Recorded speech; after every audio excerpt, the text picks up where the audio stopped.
on the face of the earth. I certainly hope that it is these values, not glorified self-interest, that drowns out all other values that guide our actions. Thank you, and I yield the floor. Mr. President. The senior senator from Wyoming is recognized. While I agree with much of what the senator from New York had to say, I hope this doesn't encourage other partisan diatribes to come to the floor when we're on a very bipartisan bill trying to solve getting necessary pharmaceuticals to the market as quickly as possible. We have some limited time of debate, and we need to stay on the subject. So I hope others aren't encouraged to come down to counter anything that they may have heard or to make different charges. We have some time left on Bingaman yet, I think, and some others, but I hope that we can move forward on the bill. I'd yield the floor to the chairman. Senator from Iowa is recognized. I concur with Senator Enzi on that. I hope we can now stick to the bill. Mr. President, I ask unanimous consent that, notwithstanding the previous order, the Senate proceed to votes in relation to the following amendments at 12 noon, with all other provisions of the previous order remaining in effect. The Bingaman Amendment number 2111, the Murkowski Amendment number 2108, and the Paul Amendment number 2143. Is there objection? Mr. President.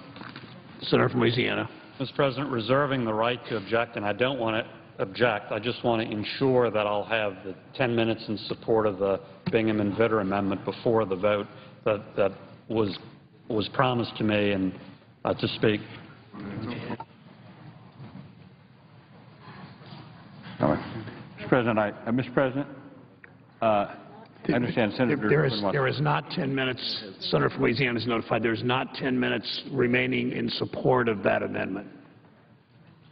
May I inquire the chair how much time is remaining in support of the amendment? 3 minutes left for support of the Bingaman-Vitter Amendment. Well, I'd ask unanimous consent as part of this agreement that I be given 7 minutes before the vote. Is there objection? You have 5 minutes. 5 and 7 is 12. Mr. President, I would modify my unanimous consent request to have the vote start at 12:05. Is there objection? Will you ask for consent? Without objection, so ordered. The Assistant Majority Leader is recognized. Mr. President, I think that accommodation was to allow the senator from Louisiana to have 7 minutes, and I'd ask for 5 minutes before the votes begin. Exactly. Without objection, the senator from Louisiana will be given 7 minutes, Assistant Majority Leader 5 minutes, and the vote will take place at 12:05. Is there objection? So ordered. You want to go? Mr. President, I ask the Assistant Majority Leader is recognized. President, I ask consent that a statement in support of the underlying legislation be made part of my record statement. Without objection, so ordered. Mr. President, an amendment we will face this afternoon is one that I'm offering relative to dietary supplements. And I want to make it clear what this is about. If you walk into your neighborhood drugstore and look at everything on the shelf, here's what I can tell you. All the prescription drugs the pharmacy has access to have been reviewed by the Food and Drug Administration, that they're safe and effective. All of the over-the-counter drugs have been reviewed and registered with the Food and Drug Administration to make certain that they are safe and have been pre-cleared before they can be sold to you. Now, when you move back to the vitamin counter, all bets are off. Those are called dietary supplements. They are not subject to the same level of scrutiny, inspection, testing, or regulation. It is an entirely different world. Now, it's understandable. Those of us who want to be able to walk in and buy vitamins, for example, without a prescription, that's our right as Americans. But we also want to make sure that whatever is on the shelf at the pharmacy is not dangerous, or at least we know it's there. There are between 55,000 and 75,000 dietary supplements in America. We don't know the exact number. They include the obvious, vitamins, minerals, but they also go further. They include energy drinks. Ever heard of the 5-Hour Energy Drink? Monster Energy Drink? Those aren't being sold as colas, sodas, or beverages. They're being sold as dietary supplements. Why? Because there's no regulation in terms of their contents. We had a sad story I told in the story 2 days ago with a family in the gallery of a 16-year-old girl in Hagerstown, Maryland, who drank 2 Monster energy drinks within 24 hours and went into cardiac arrest. She had consumed almost 500 milligrams of caffeine. It was too much for her heart. She died. That was a dietary supplement. Here's what my amendment says. My amendment says that if you want to sell in the United States a dietary supplement, you have to do one basic thing. You have to go to the Food and Drug Administration and say, this is the name of my company, this is the name of my product, and the ingredients in it, and here's a copy of the label. That's it. So is it important that we know this? There are being 1,000 new products brought and sold in the United States as dietary supplements every year. And just in case you think that knowing that the dietary supplement facility company has been registered is enough, hang on tight. These dietary supplements are coming from all over the world, and sadly, a lot of them turn out to be dangerous. In 2009, the FDA announced that Super Slim, a dietary supplement manufactured in China, contained the pharmaceutical agreement sibutramine, no longer available in the United States, and was found to increase the risk of heart attack or stroke. If the manufacturers had registered this dietary supplement so we knew the ingredient, we could protect American consumers. The same thing was true in 2001. Another Chinese-based weight loss ingredient, and I may mispronounce it, aristolactic acid, found to cause kidney damage and to be a potent carcinogen. Is it important for us to know this? Is it too much to ask the dietary supplement companies to go to the FDA and at least register their product before they put them on the shelves across America? Don't you think American consumers and families assume some basic scrutiny or at least knowledge of the sale of these products? The industry's against this. They don't want to report it. They just basically say it's none of your business. We'll sell what we want to sell, and that's the way it'll be. If we want to volunteer the information, so be it. But we don't want to be required to disclose the information. Well, there are groups that see it differently. And I would ask consent now to enter into the record letters of support for my amendment for the consumers groups. I'm sorry, I'm struggling to find it among these papers here.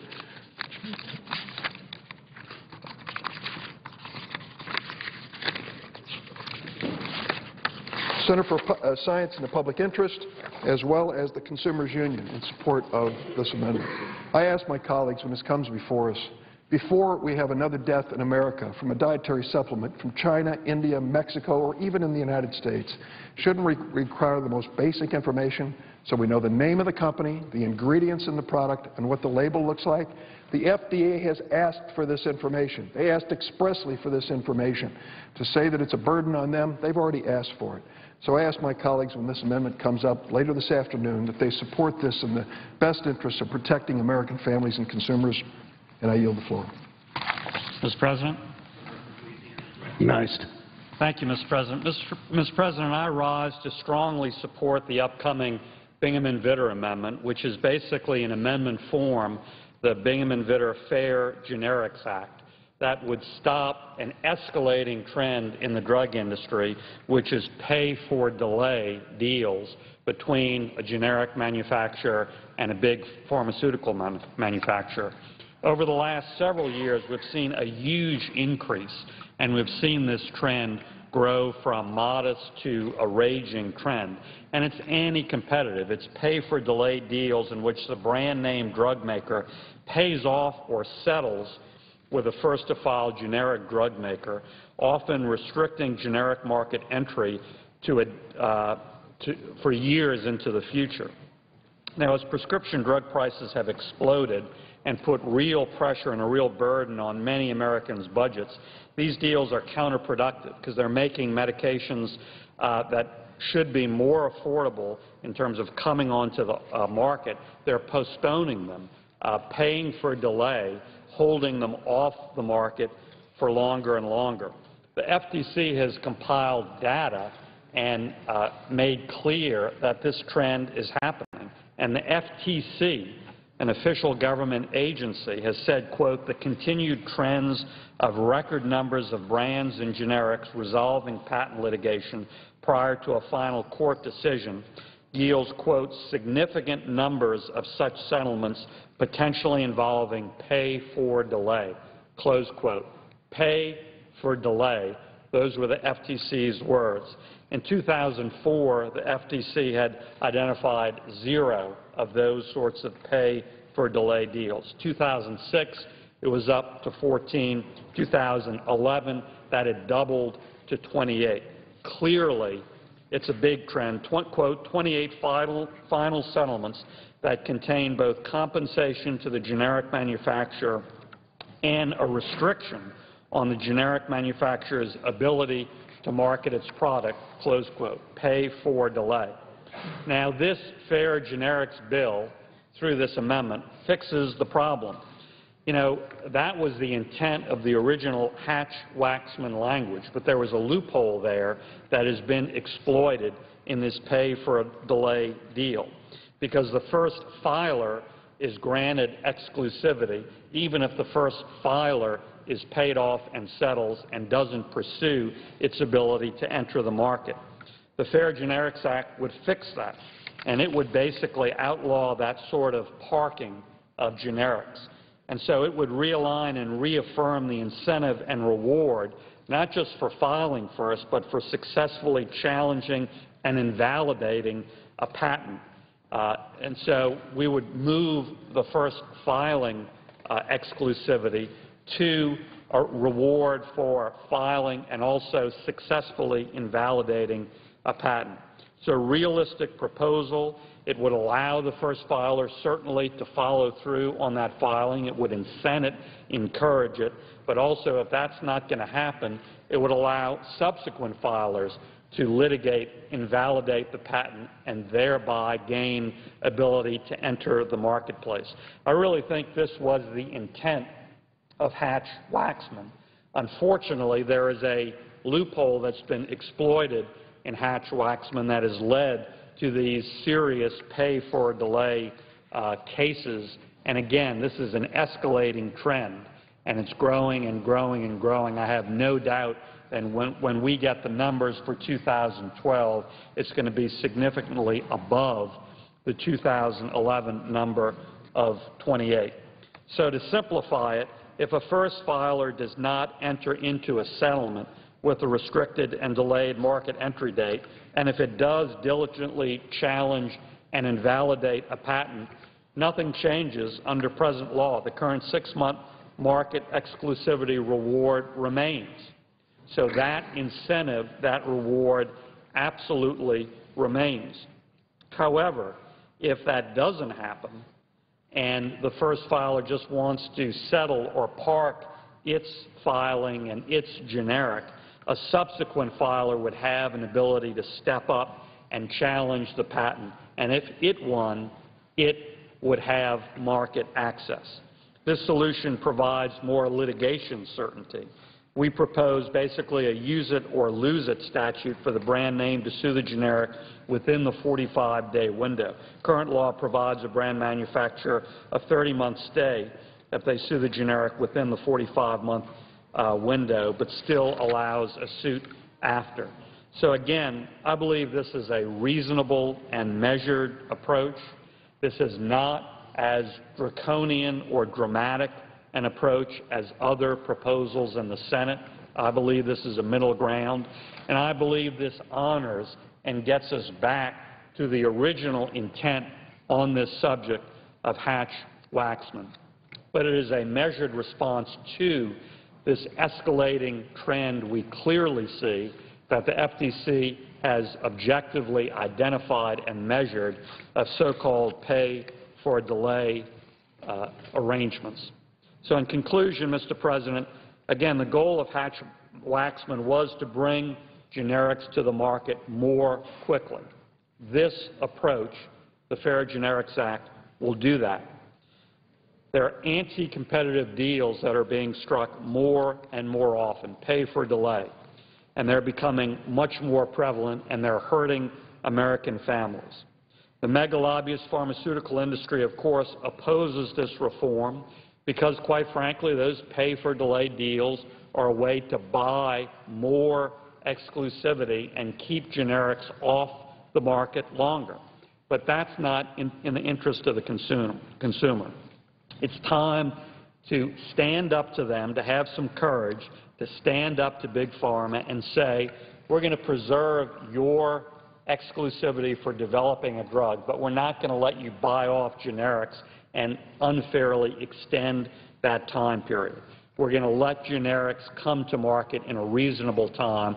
We're going to create incentives to make sure that happens. I urge all of my colleagues to support that proposal, which is embodied in the Bingham and Vitter Amendment to the Fair Generics Act. Thank you, Madam President. I yield back the floor.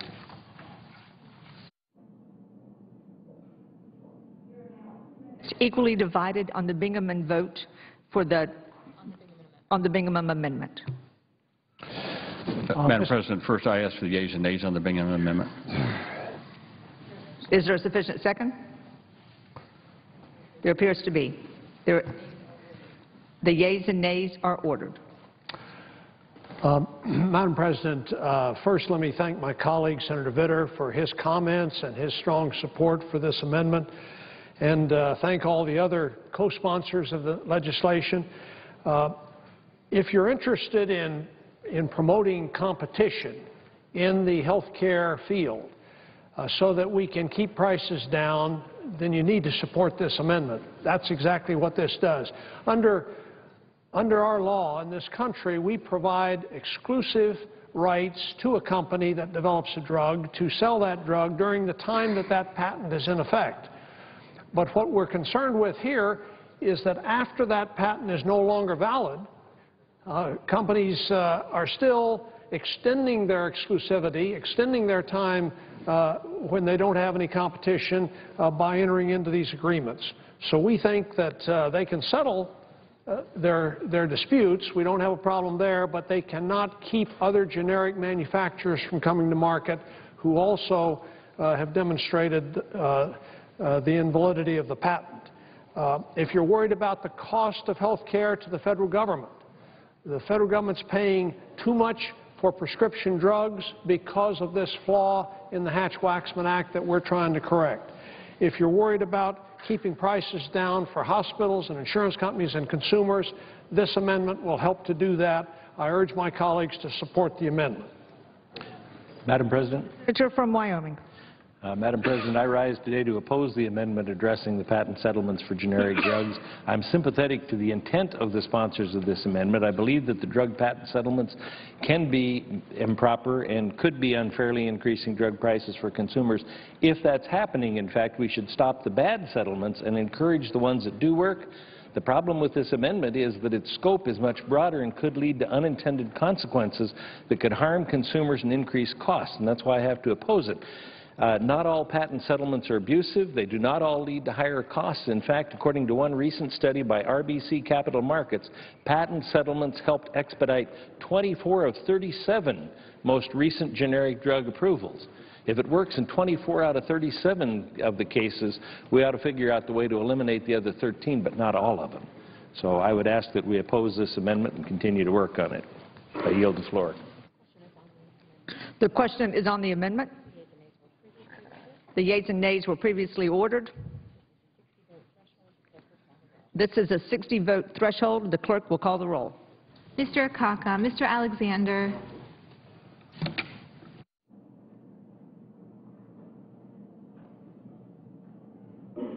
Ms. Ayotte, Mr. Barrasso,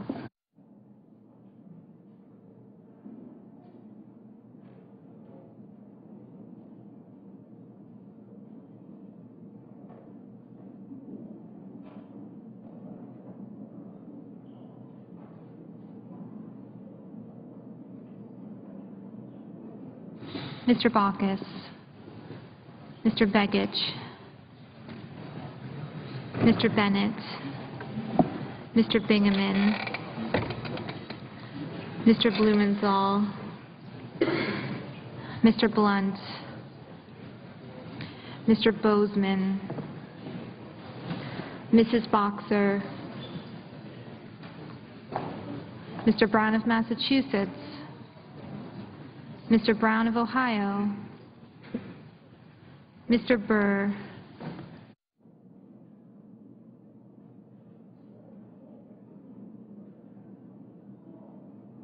Ms. Cantwell, Mr. Cardin,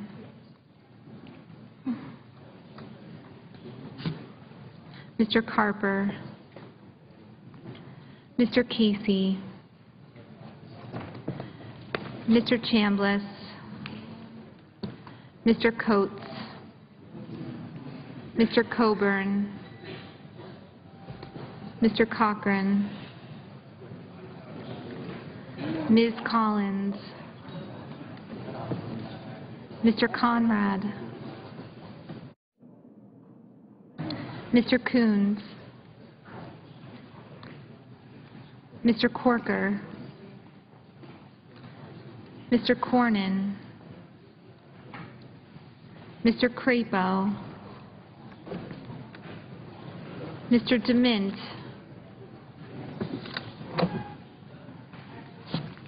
Mr. Durbin, Mr. Enzi, Mrs. Feinstein, Mr. Franken, Mrs. Gillibrand, Mr. Graham, Mr. Grassley, Mrs. Hagan, Mr. Harkin, Mr. Hatch, Mr. Heller,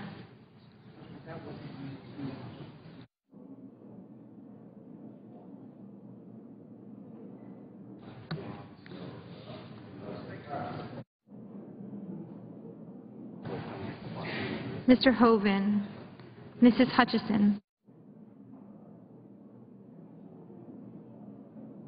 Mr. Inhofe, Mr. Inouye, Mr. Isaacson, Mr. Johans, Mr. Johnson of Wisconsin,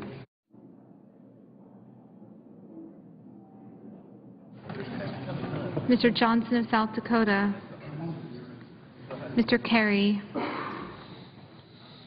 Mr. Kirk, Ms. Klobuchar, Mr. Cole, Mr. Kyle, Ms. Landrieu, Mr. Lautenberg,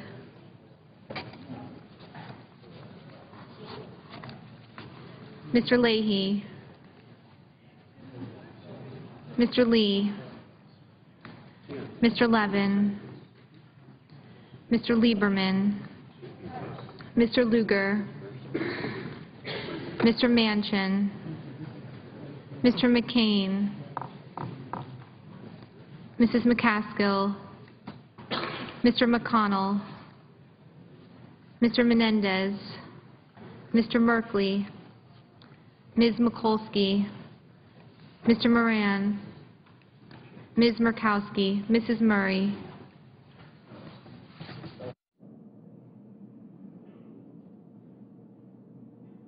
Mr. Nelson of Nebraska, Mr. Nelson of Florida,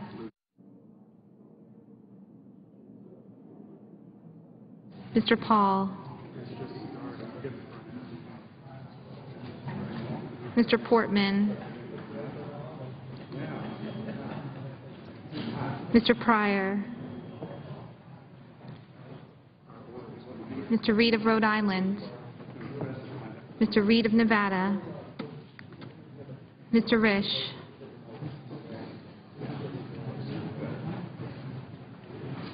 Mr. Roberts, Mr. Rockefeller, Mr. Rubio,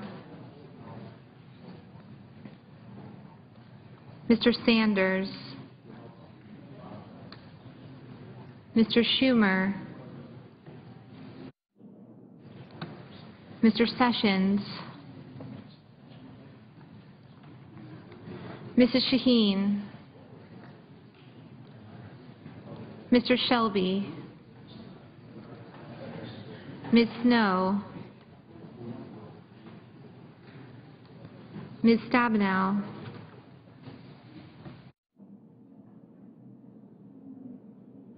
Mr. Tester,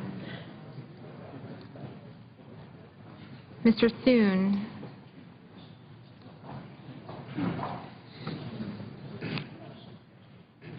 Mr. Toomey, Mr. Udall of Colorado, Mr. Udall of New Mexico, Mr. Vitter,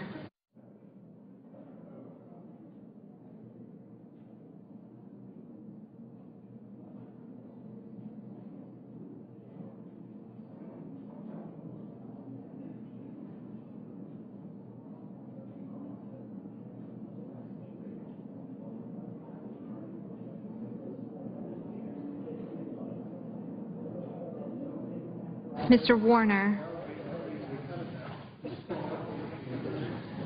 Mr. Webb,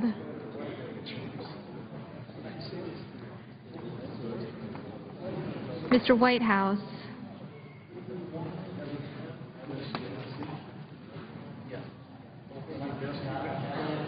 Mr. Wicker, Mr. Wyden,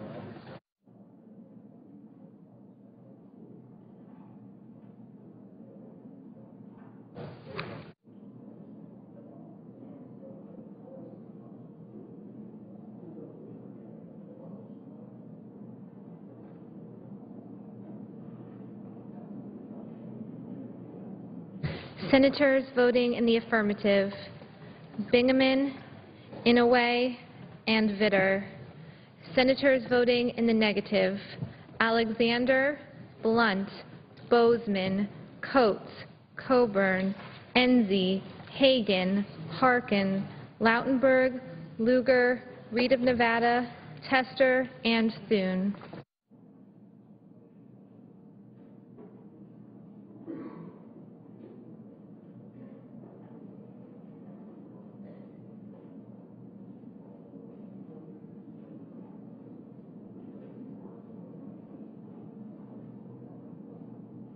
Mr. Kyle, no.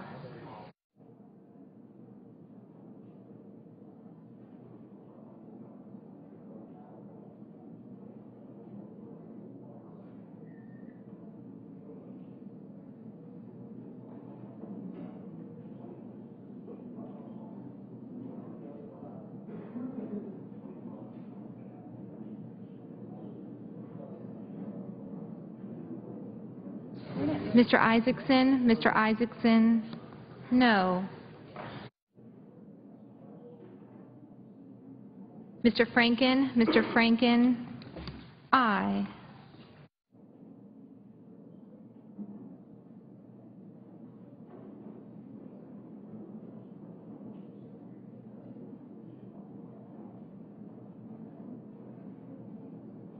Ms. Murkowski, no.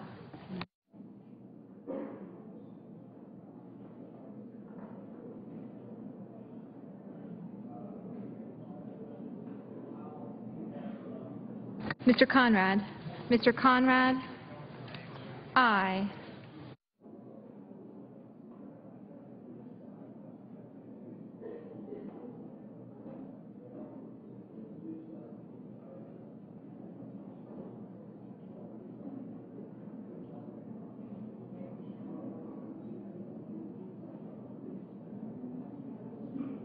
Mr. Paul, no. Mrs. Murray, no. Mr. Kerry, no.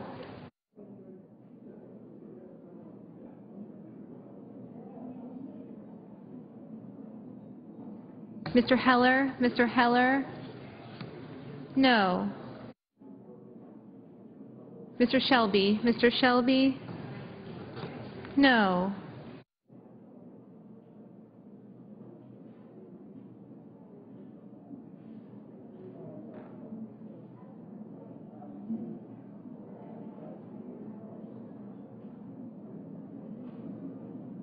Mr. Cole, aye.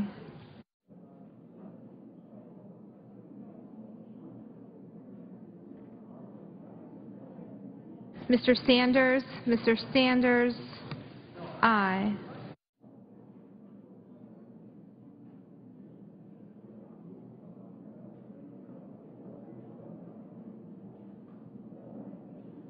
Mr. Risch, no.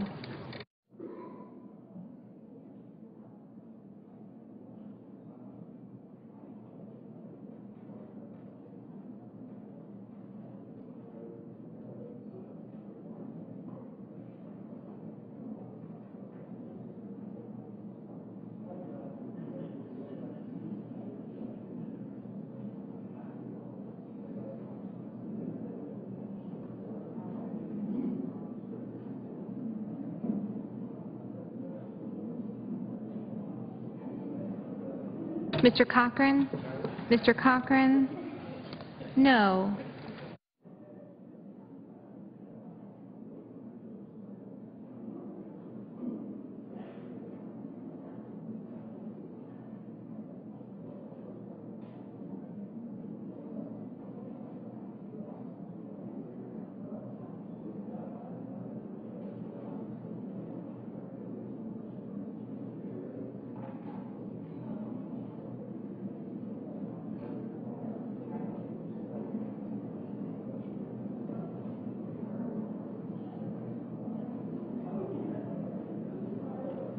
Mr. Roberts, no. Mr. Coons, no. Mr. Wyden, no.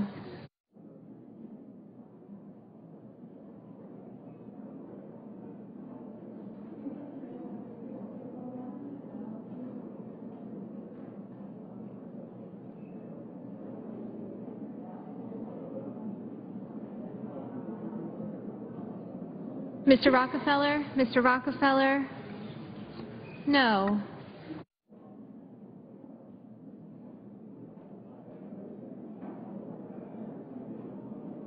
Mr. Casey, no.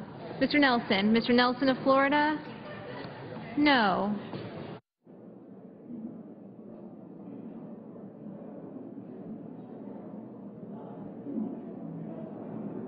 Ms. Klobuchar, aye.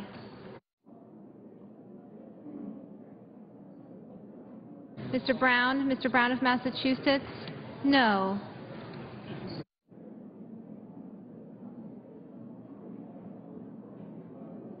Mr. Cornyn, no. Ms. Collins, no. Mr. Graham, no. Mr. Grassley, no. Mr. Lieberman, no. Mr. DeMint, no. Mr. Nelson of Nebraska, no.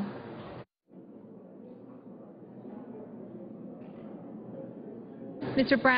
Brown of Ohio, aye. Ms. Cantwell, no.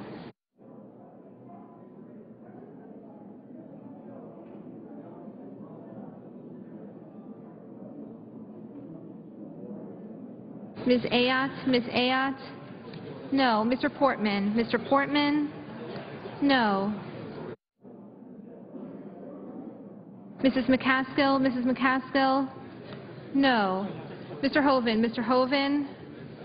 no. Mr. Whitehouse, aye. Mr.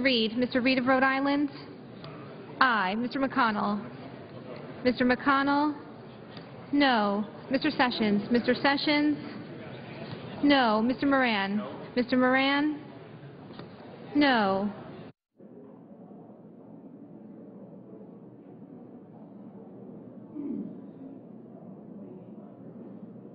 Mr. Chambliss, no. Mr. Lee, no. Mr. Corker, no. Mrs. Boxer, aye. Mrs. Gillibrand, Aye.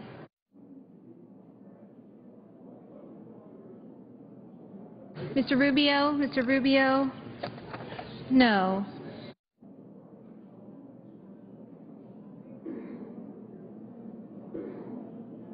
Mr. Manchin? Mr. Manchin? No. Mr. Johnson? Mr. Johnson, South Dakota? Aye. Mr. Warner? Mr. Warner? No. Mrs. Shaheen? Mrs. Shaheen? Aye.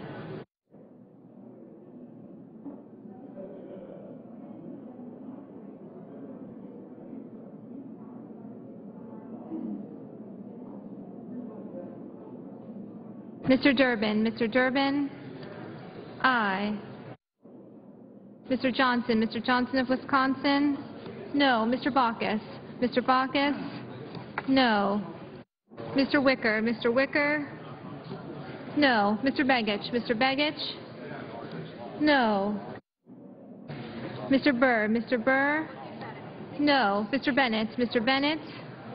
No. Mr. Udall? Mr. Udall of Colorado? Aye.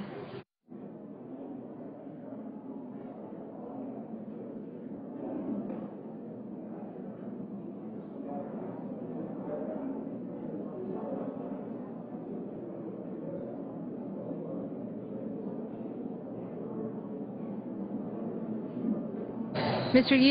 Udall of New Mexico? Aye.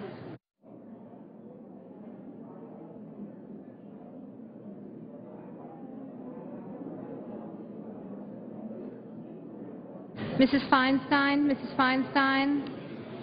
Aye. Mr. Barrasso? Mr. Barrasso? No. Mr. Menendez? Mr. Menendez? No. Ms. Stabenow? Ms. Stabenow? No. Mr. Inhofe? Mr. Inhofe? No. Mr. Schumer? Mr. Schumer? Aye. Mr. Hatch? Mr. Hatch? No. Mr. Merkley? Mr. Merkley? Aye. Mr. Leahy? Mr. Leahy? No.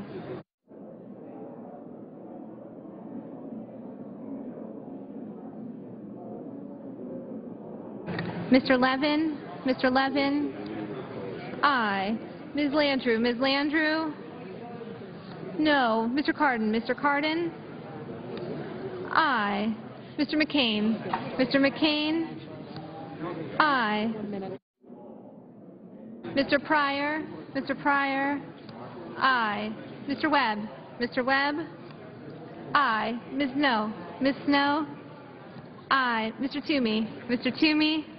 No.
Mr. Carper? Mr. Carper?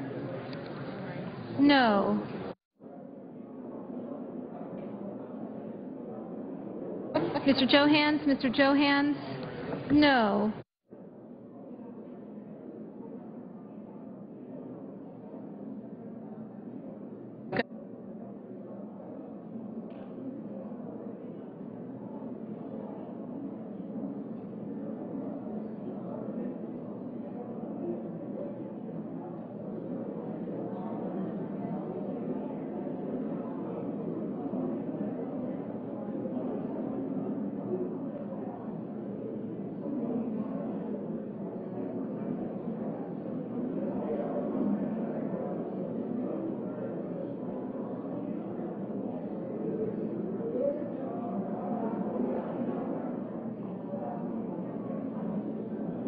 Mr. Akaka? Mr. Akaka?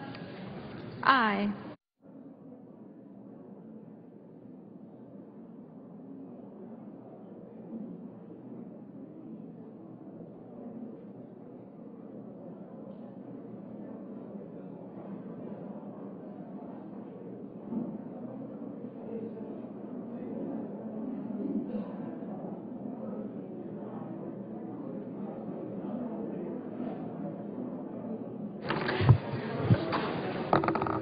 Are there any senators wishing to vote or to change their vote? Seeing none on this vote, the yeas are 28, the nays are 67. Under the previous order requiring 60 votes for the adoption of this amendment, the amendment is not agreed to.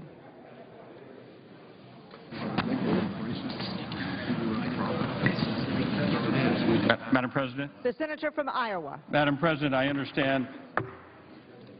The senator from Iowa. Madam President, might I inquire what the next vote would be on? The Murkowski Amendment number 2108. Madam President, I ask consent, if it hasn't been given already, that that vote be a 10-minute vote, That is already the order. and there will be 2 minutes divided prior to the vote. There are now 2 minutes divided. Madam President. The senator from Alaska. Madam President, I ask for support. If we could have order in the chamber, please.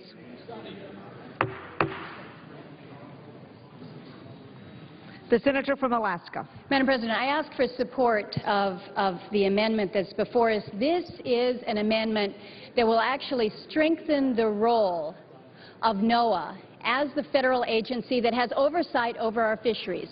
We're talking... Senators, please take your conversations out of the well of the Senate. Madam President, currently the FDA is considering an application for a genetically engineered fish, a fish that takes DNA from one salmon and an eel pout to accelerate the growth unnaturally. The FDA is not looking at labeling this fish. The FDA is not considering the environmental impact of escapement on this fish into the marine environment. What we're asking for with this amendment is, as the FDA proceeds in its process, that the agency that has oversight of our fisheries be allowed to participate and weigh in as to whether or not there's any environmental consequences that may come about as a consequence of a release into a marine environment. This is a situation where people have a right to know about the quality of their fish, where it comes from, what it's made of, and what I'm asking is for the agency that has oversight of our fisheries to have a role in this process. I urge members to support the amendment. The majority leader. Madam President, the time, as usual, doesn't run as quickly as we want. And so I ask unanimous consent that we only have 2 votes prior to lunch today, and that the next vote start at 5 minutes until 2 today, after we complete this vote. Is there objection? Thanks, Mike. Without objection, so ordered. Madam President. Madam The President. senator from Kansas. Madam President, can we have order? What's happening? Madam President, regular order, please.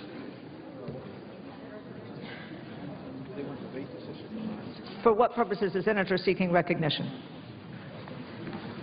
The senator from Kansas. I'm rising in opposition to speak for 1 minute. The time is expired. Oh, there's 1 minute in opposition. The senator is only 1 recognized. minute or 2 minutes? I thank you, Madam President.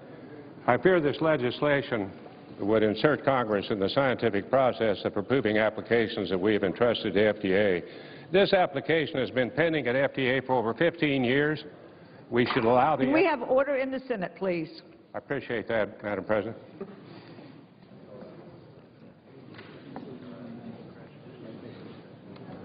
The senator from Kansas. We should allow the FDA to complete their scientific review of the product and not interfere with the ongoing reviews. We have a science-based system that allows for complete review. We should allow that process to continue. This amendment sets up a two-tiered, two-agency approval system. That's not good. We know that the FDA has already conferred with NOAA regarding the pending application. Basically, members of the Senate should not put on lab coats and tell the FDA to approve or deny the pending application. We should allow them to act on the statutory authority that is given to them. I reluctantly oppose the amendment from my colleague, my disappearing colleague from Alaska. Does any time remain? The senator from Massachusetts, 10 seconds remains. This would be the first time Congress has ever interfered in an FDA-based, science-based approval process. And if we opened that up, we would be opening up an extraordinary can of worms. I urge my colleagues to oppose this amendment. Madam President, is there time left on the affirmative? There is not. Thank you. Yeas and nays. Is there a sufficient second? There is. There appears to be. The clerk will call the roll. Mr. Akaka, Mr. Alexander, Ms. Ayotte, Mr. Barrasso, Mr. Baucus, Mr. Begich.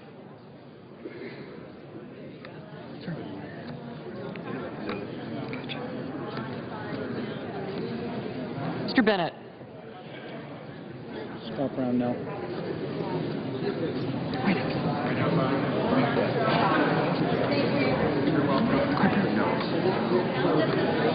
Mr. Bingaman.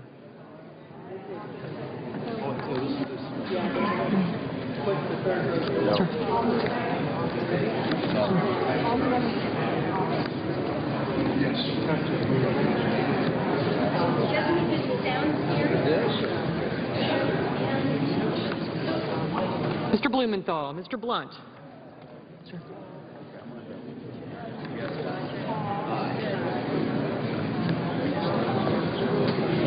Mr. Bozeman, Mrs. Boxer, Mr. Brown of Massachusetts, Mr. Brown of Ohio,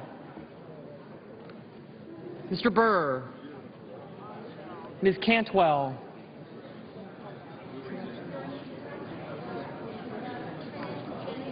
Mr. Cardin, Mr. Carper, Mr. Casey, Mr. Chambliss, sir. Mr. Coates, Mr. Coburn,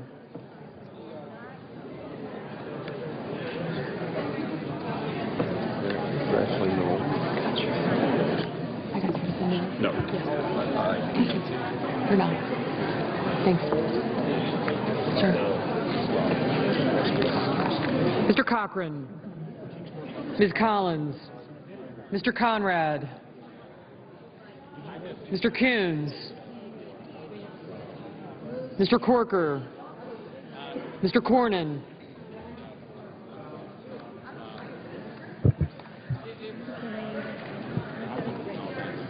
Mr. Crapo, Mr. Dement, Mr. Durbin,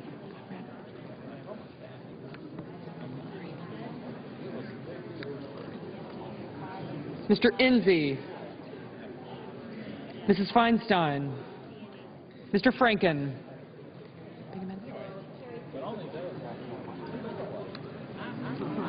Mrs. Gillibrand,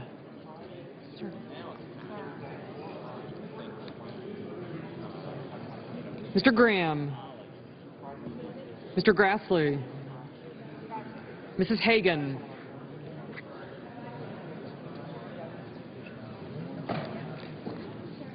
sir.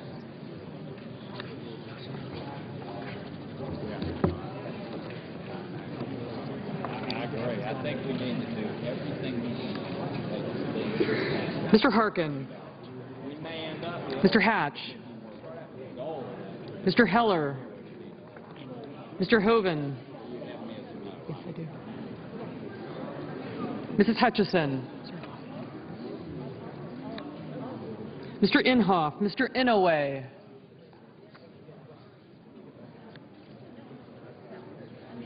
Mr. Isaacson, Mr. Johans, Mr. Johnson of Wisconsin, Mr. Johnson of South Dakota. Mr. Carey, Mr. Kirk, Ms. Klobuchar,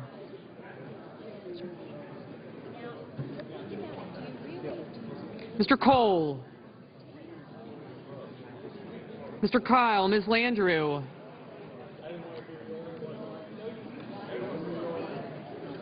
Mr. Lautenberg, Mr. Leahy, Mr. Lee, Mr. Levin, Mr. Lieberman, Mr. Lugar,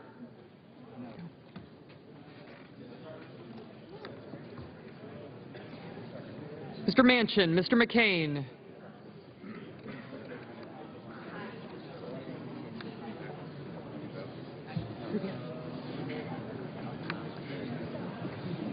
Mrs. McCaskill,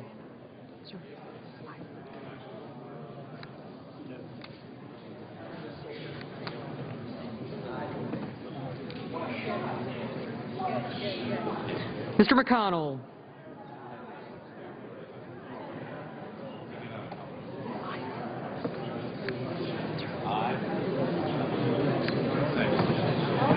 Mr. Menendez, Mr. Merkley,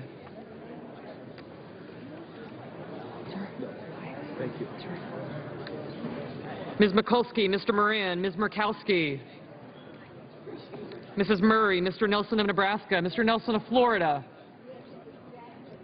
Mr. Paul, Mr. Portman, Mr. Pryor, Mr. Reed of Rhode Island, Mr. Reed of Nevada, Mr. Risch, Mr. Roberts, Mr. Rockefeller, Mr. Rubio, Mr. Sanders, Mr. Schumer, Mr. Sessions,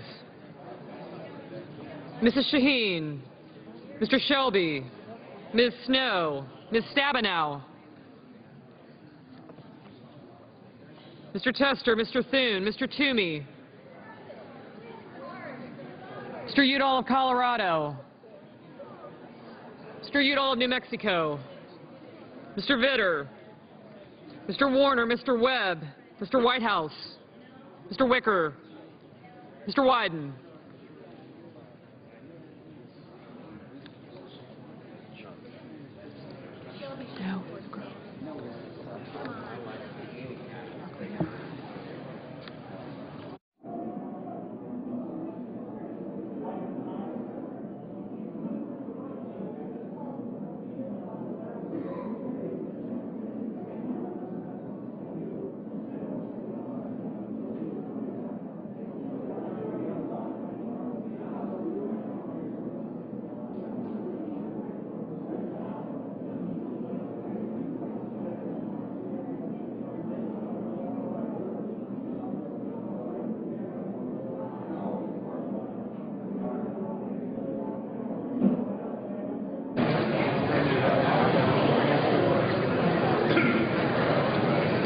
Senators voting in the affirmative: Akaka, Begich, Bennett, Bingaman, Boxer, Cantwell, Cardin, Coburn, Collins, Conrad, Feinstein, Gillibrand, Graham, Johnson of South Dakota, Lautenberg, Leahy, Levin, Lieberman, Manchin, Merkley, Mikulski, Murkowski, Murray, Nelson of Florida, Reed of Rhode Island, Rockefeller, Sanders, Shaheen, Snow, Tester, Udall of Colorado, Warner, Whitehouse, Wicker, and Wyden.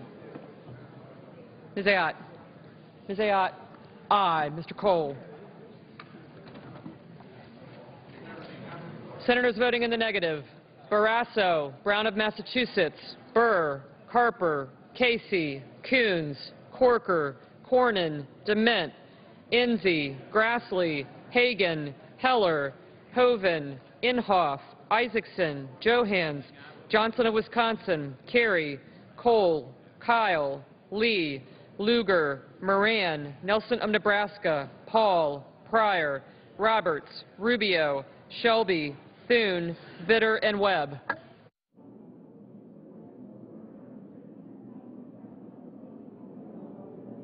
Mr. Franken, no. Mr. Portman. Mr. Portman, aye. Mr. McCain. Cochran. Mr. Cochran, aye. Mr. Brown of Ohio, no. Mr. Harkin, no.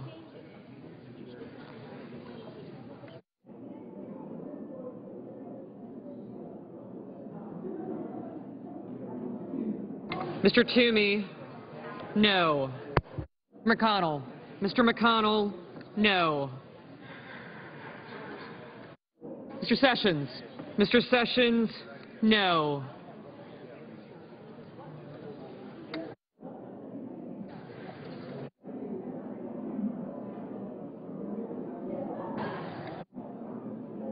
Mr. Risch. Mr. Risch, no. Ms. Klobuchar. Ms. Klobuchar, no.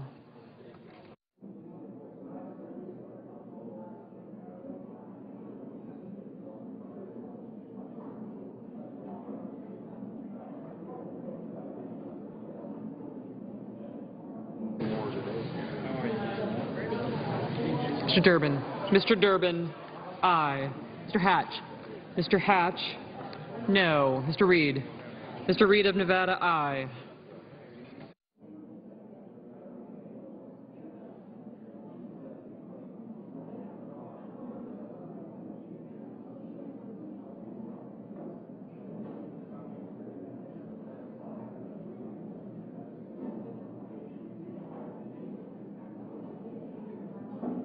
Mr. Schumer, aye.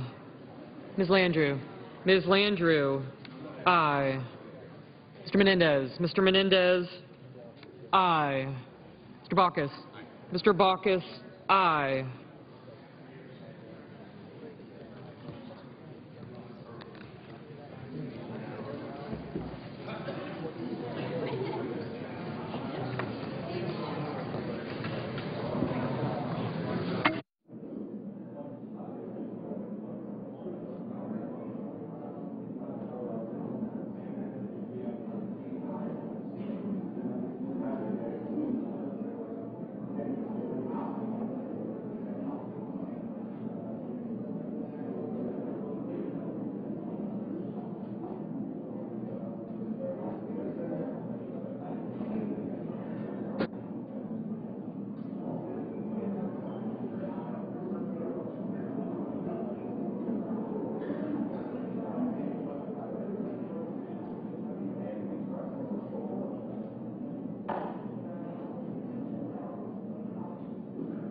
Mr. Udall. Mr. Udall of New Mexico, aye.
Ms. Stabenow. Ms. Stabenow, aye.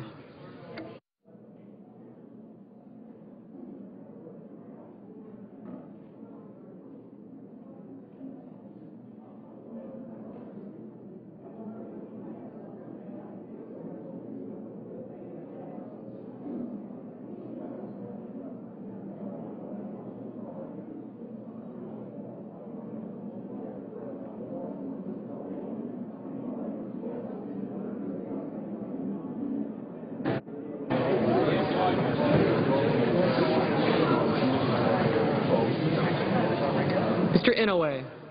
Mr. Inouye, no. Mr. Alexander. Mr. Alexander, no. Mr. Coates. Mr. Coates, no. Mr. Blunt. Mr. Blunt, no. Mr. Bozeman. Mr. Bozeman, no.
Mrs. McCaskill.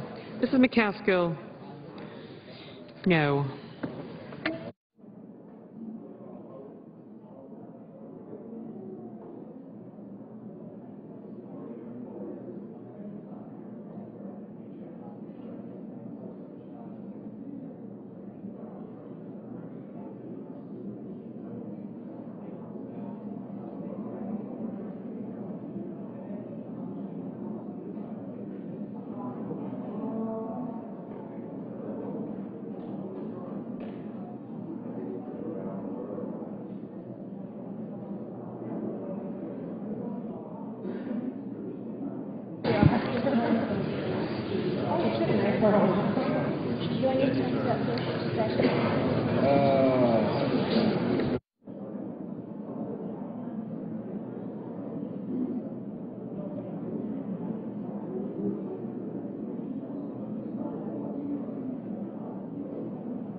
Mr. Chambliss.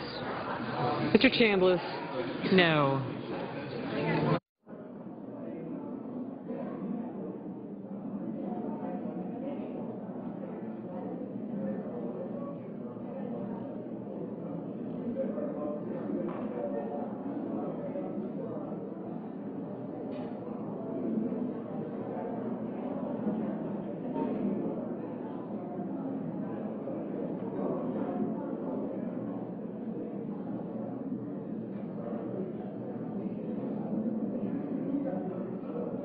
Are there any senators wishing to vote or to change their vote? Seeing none on this vote, the yeas are 46 and the nays are 50. Under the previous order requiring 60 votes for the adoption of this amendment, the amendment is not agreed to. Madam President. The senator from Tennessee. May we have order in the chambers, please? Madam President, I understand